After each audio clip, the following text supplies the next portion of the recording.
मन्नाथ श्री जगन्नाथ मद्गुरु श्री जगद्गुरु मदात्मा सर्वभूतात्मा तस्मै श्री गुरवे नमः। क्रियायोग परंपरार समस्त गुरु मानक मु प्रणाम करुछि। उपस्थित भगवत स्वरूप गण सबरी भितरे परमात्मा को उपलब्धि करी मु प्रणाम करुछि। आपण माने गृहस्थाश्रम रे अछंती। गृहस्थाश्रम सर्वश्रेष्ठ आश्रम आपण माने भल कि जानिमा कथा। जदि निकितिर गोटे पल्लारे गृहस्थाश्रम को पका जाए आउ जो तीनोटी आश्रम अच्छे ब्रह्मचारी आश्रम वानप्रस्थ आश्रम आउ संन्यास आश्रम को आउ गोटे पल्लारे पकई दिया जाए ताहाले गृहस्थाश्रम पल्लाटी भारी हब आउ तलकू रहिब। काहींकि ना गृहस्थाश्रम ये तीन आश्रमर जन्म ब्रह्मचारी आश्रम वानप्रस्थ आश्रम संन्यास आश्रम। तेणु गृहस्थ आश्रम रे आमे अच्छे बोली आमर कौन होचे अनुभव नाही। काहींकि ना से भली शिक्षा बा से भली परिवेश बा से भली दीक्षा आमको दिया जाए नहीं। तेणु गृहस्थाश्रम सर्वश्रेष्ठ आश्रम। यही आश्रम रे रही आम जीवन को आमे किभली भावरे सरस सुंदर आनंद और प्रेममय करि परिबा ता आमे सत्संगरु जानिमा बा गुरु आश्रित हेले गुरुंग ठारू दीक्षा ग्रहण कले आमे विषय ज्ञान लाभ करिबा। तेणु प्रत्येक गृहस्थाश्रम व्यक्ति माने गुरु ग्रहण करिवार आवश्यकता अछि। समस्ते जीवन रे चारोटी गुरु ग्रहण करिसंती। माता गुरु पिता गुरु कर्ण गुरु शिक्षा गुरु। माता आमको कि शिक्षा देइसंती पिता आमको मध्य किछि शिक्षा देइसंती कर्ण गुरु मध्य आमको किछि शिक्षा देइसंती। शिक्षा गुरु द्वारा आमे पाठ पढ़ीचे वैषयिक पाठ जो पाठ द्वारा आमे अर्थोपार्जन करि पारुचे किछि ज्ञान लाभ करि पारुचे। किंतु आमे निज विषय रे किछि ज्ञान लाभ करि पारिने कारण से शिक्षा सेठी नाही। एजुकेशन सहित एजुकेयर भारत वर्ष रे शिक्षा दिया जाउने। मौलिक शिक्षा सहित आध्यात्मिक शिक्षा आमको दिया जाऊ नहीं। आमको जदि आध्यात्मिक शिक्षा दिया जाता ताले गृहस्थाश्रम रही आमे किभली भावरे जीवन निर्वाह करिबा बा पालन करिबा से विषय आमे कौन शिखि पारि थांते जानी पारि थांते।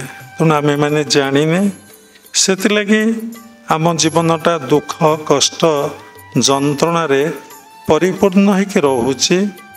मन अशांत रहुछि मन अतृप्त रहुछि मन रे शांति आउ आनंद आसुना।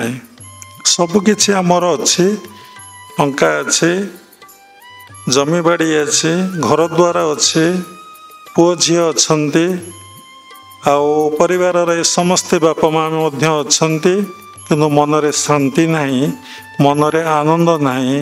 मन कौन है ना अतृप्त अशांत अपरिपूर्ण ही रोचे। मन केमती तृप्त हब मन केमती शांत हब मन केमती परिपूर्ण हब मन केमती विक्षिप्त हब नहीं। मनर गोटे एकाग्रता अवस्था आसब आउ आमे निजको चिन्ह पारिबा निजको जानी पारिबा निजको उपलब्धि ओ अनुभव करि पारिबा। किंतु आमे सबु विषय ज्ञान लाभ करने भारी इंटरेस्ट आग्रह यहाँ हूँ मनीषर धर्म।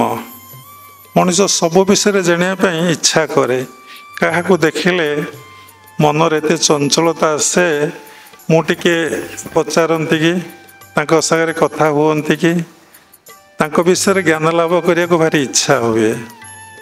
प्रत्येक लोकर सेटा हूँ ह्यूमन टेंडेंसी।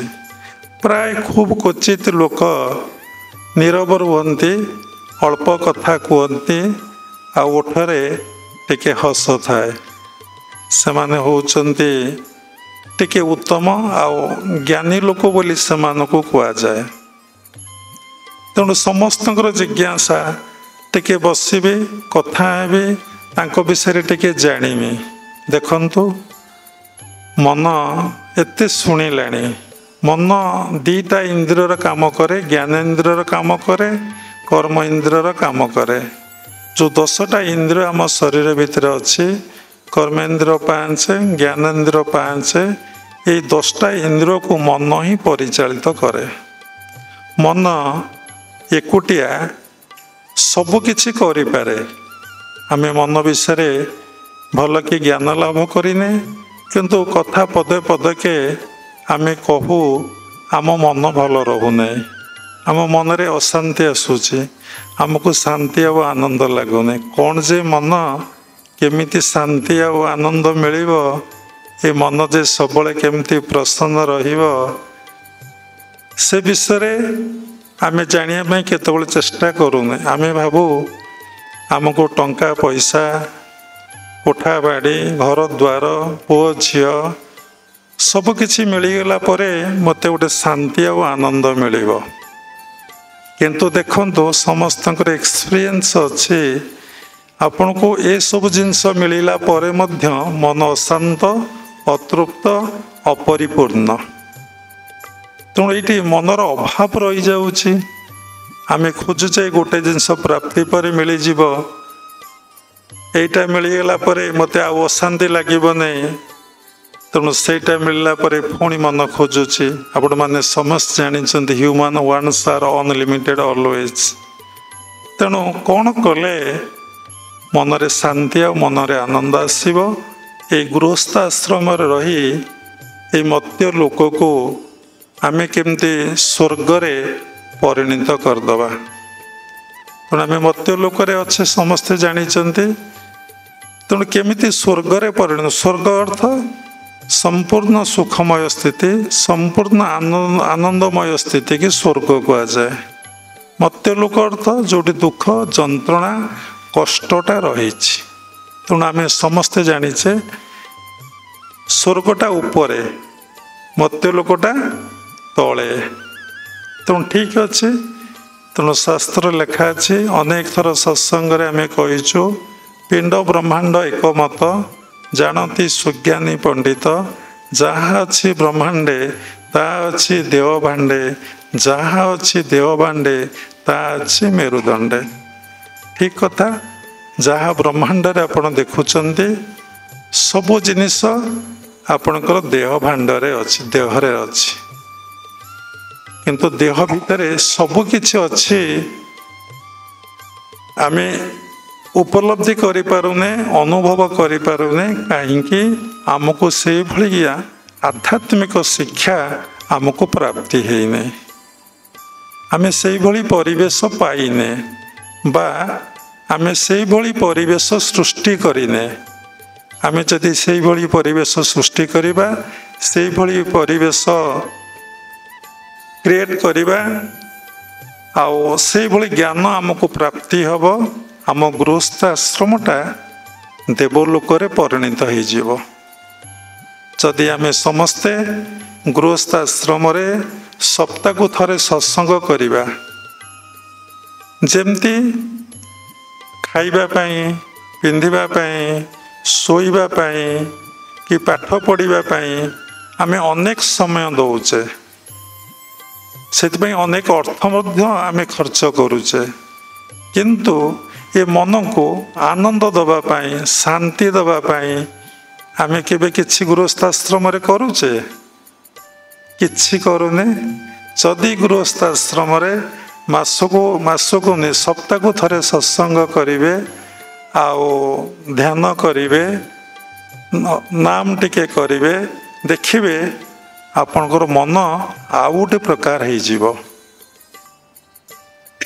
मन को जो रंगरे रंगेबे से रंगरे रंगे हो मन सब सफेद मान धला ताको जो रंग रंगे देवे से रंगरे रंगे हो शास्त्र लेखा अच्छी जैसा संग तेसा रंग जेमिति लोक सहित संग करेंगे सेमिति रंग बोली हो सत्संग आपण मैंने बसी सत्संग विषय किसी शुणुंट एवं निजर अनेक सन्देह संशय आपणकर मोचन हो अनेक कथा आपन को जाना को मिल जहाँ जीवन में आपण मैंने जानी नथिबे तेणु सत्संग कले केते जे उपकार मिले ताकू कही हब ना तेणु प्रत्येक गृहस्थाश्रम सप्ताह थे सत्संग करेंगे ध्यान करेंगे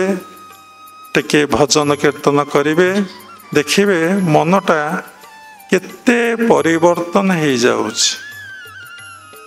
जामती घरटा अपरिष्कार अच्छी ताको झाड़ू मारिदेले बा पोछा लगेदेले घर जो बड़ी सफा हो जाए सुतरा हो जाए से भली सत्संग द्वारा मनर जो मली अच्छी मनर कौन मली अच्छी ना काम क्रोध लोभ मोह मद मात्सर्य रूपक जो मली ये मनरे अच्छी सत्संग द्वारा ध्यान द्वारा कीर्तन द्वारा ये सब मली कौन हम नाम द्वारा पूजापाठ द्वारा आपको सबू धोईज धीरे धीरे धीरे धीरे सबू सफा हो सफा हेले कौन हम ना मन हाल्का हो मन आ भाराक्रांत रही मनटा जमती मनरे गोटे बोझ अच्छी सेमती बोझ मनरे केतबेले रहिबो नाही मन आनंद रहिबो मन प्रसन्न रहिबो एवं मन ईश्वर को अनुसंधान करिबारे लागि पड़िबो।